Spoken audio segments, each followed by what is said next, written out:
hospital. Ernesto Ekaizer. Ernesto, ¿cómo estás? Buenos días. Hola, muy buenos días. A ver, cuéntanos, estamos pendientes. ¿Te dan el alta, sí o no? Dijiste el viernes, hoy te daban el alta. Bueno, dije que el domingo, y entre el domingo y hoy el doctor iba a definir. El doctor Felipe Villar ha venido a visitarme hoy, me ha ocultado y me ha dicho que conviene que permanezca en el hospital porque el oxígeno sigue todavía, aunque en baja cantidad, sigue todavía a las 24 horas y prefieren que en todo caso, si me voy, me vaya sin una bombona a casa, porque tienes que trasladar la bombona, eso es un problema. En fin, se hace, pero en la medida en que ya la cosa está encaminada, han decidido que me quede. Supongo que esta semana, o por lo menos una parte de esta semana estaré. El tema depende del oxígeno, del sistema del oxígeno, que es el oxígeno que se reparte a todas las habitaciones con pacientes de COVID, y al estar asistido 24 horas, pues... Fíjate qué interesante, Ernesto, porque qué bueno es reflexionar sobre lo que nos estás contando, ¿eh? Todavía no vas a poder salir del hospital. Hoy que estamos viendo las aglomeraciones de la gente, los dirigentes que hacen unos mensajes u otros, a veces puede parecer como va a haber vacuna o esto del coronavirus. Bueno, ahí está Ernesto Ekaizer, que todavía tiene que permanecer en el hospital. El tema de la vacuna lo he comentado con médicos ayer, intensivistas, que son, sabes, los que se ocupan de la terapia. Esa terapia fundamental, son los que deciden sobre la intubación y el coma inducido. He consultado con el mío, el doctor Sarabia. Bueno, ellos dicen una cosa que creo que tenéis que tener en cuenta, ¿no? La vacuna no puede ser una coartada, de alguna manera, una coartada implícita, obviamente, ¿no? Para distraerse de la situación actual. Porque en todo caso las vacunas, porque va a haber varias y esto es muy importante, se van a desarrollar su aplicación durante meses, y por lo tanto lo que tenemos por delante es una situación que, como por ejemplo acaban de hacer en Italia, acaban de decretar el estado de alarma para el toque de queda para las Navidades. El ministro encargado del tema ha dicho, no puede ser, vamos a tener que celebrar la Navidad en casa, basta de aglomeraciones. Entonces, lo que decía Sarabia es un poco lo que se discute en Estados Unidos. Si vosotros seguís, sobre todo al doctor Fauci, que es la gran autoridad y que ha recibido todos los ataques de la administración Trump, él lo que dice es, sí, la vacuna es muy importante y esto es la luz del túnel. Pero mientras tanto, ¿qué pasa con la tercera ola? Claro. ¿Qué pasa si Ernesto, cuando ves las imágenes de las aglomeraciones de este fin de semana, ¿cómo te has quedado ahí en el hospital? Mi mujer me lo ha contado porque permiten venir a visitar a mi mujer, y vivimos en una zona centro de Madrid. Es realmente un despelote, como diríamos en otras tierras. Ha sido realmente un despelote. Cuando ves esas imágenes, reflexiona sobre la periodificación. Mi periodificación, Jesús, a partir de todo lo que estamos comentando, y comento con las enfermeras, que por cierto, después de la primera ola, que yo llamo la ola inerme, me refiero a abril-mayo, inerme, porque estamos en los comienzos, viene después, digamos, la necesidad de preparar la infraestructura de respuesta a esa ola inerme. Y nosotros no preparamos la infraestructura.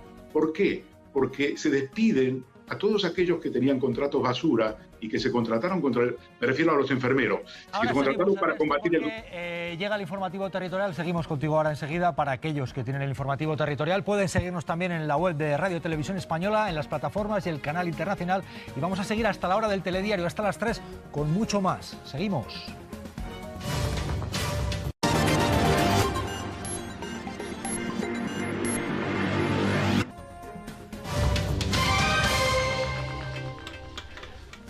Decía que seguíamos, Ernesto, y sí, estabas comentando lo que es una opinión a partir de esas imágenes que tú decías. Son un despelote, o sea, ver a la gente de esta forma es un despelote, ese tumulto. Claro, porque lo que tenemos encima. Porque los médicos me decían, y los enfermeros, la gente decía, claro, son jóvenes. Me decía un médico de El Salvador, recuerdo que aquí este es una Babel. Me decía, médico de El Salvador, decía, claro, son jóvenes. Pero estos jóvenes asintomáticos tienen la capacidad de transmitir el virus. Y por lo tanto no es que diciendo, es que son jóvenes sobre todo, y la gente mayor no va, poniendo que sea así. Con eso no resuelve ese problema. Entonces lo que veo es que no tenemos que ceder ante confinamientos comerciales. El tema de la economía, estáis debatiendo y que es muy importante, y que ya tiene una experiencia porque en Estados Unidos Trump es el adalid de todo eso.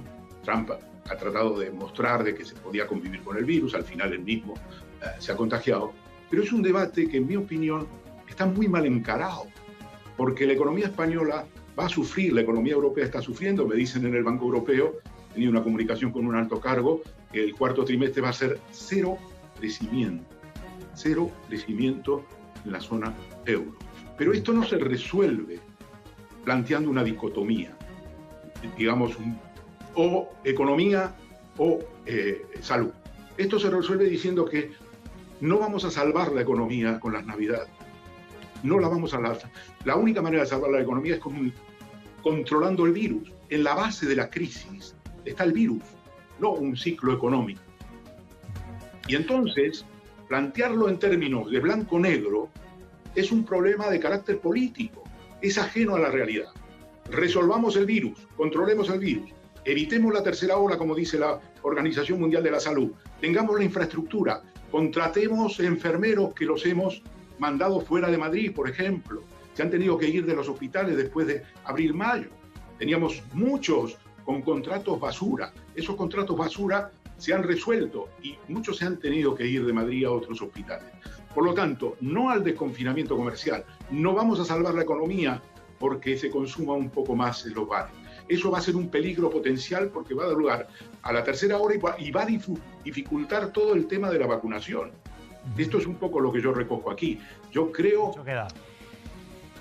Creo que estamos en una situación tremenda. La primera fase fue la fase que yo llamo inerme, abril-mayo. No sabíamos, no teníamos idea, ni sabíamos qué fármacos utilizar. Hemos ido improvisando y depurando.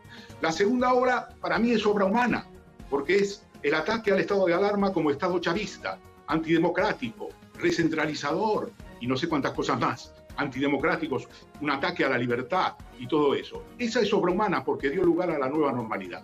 Y ahora tenemos ante nosotros el desconfinamiento comercial que puede dar lugar a la tercera ola. Y si la tercera ola tiene lugar y se mezcla con la gripe, Jesús, que Dios nos pille confesados. Dicho queda la advertencia de Ernesto de Kaiser, que va a seguir en el hospital y que es un dato que también nos anima a la reflexión, porque la COVID sigue azotando y tiene consecuencias como las que está viviendo Ernesto, al que le damos ánimos y le decimos vamos a seguir conectando cada día hasta que le tengamos aquí en plató. Ernesto, cuídate y paciencia. Mucha fuerza. Un abrazo para todos, unidad, sobre todo.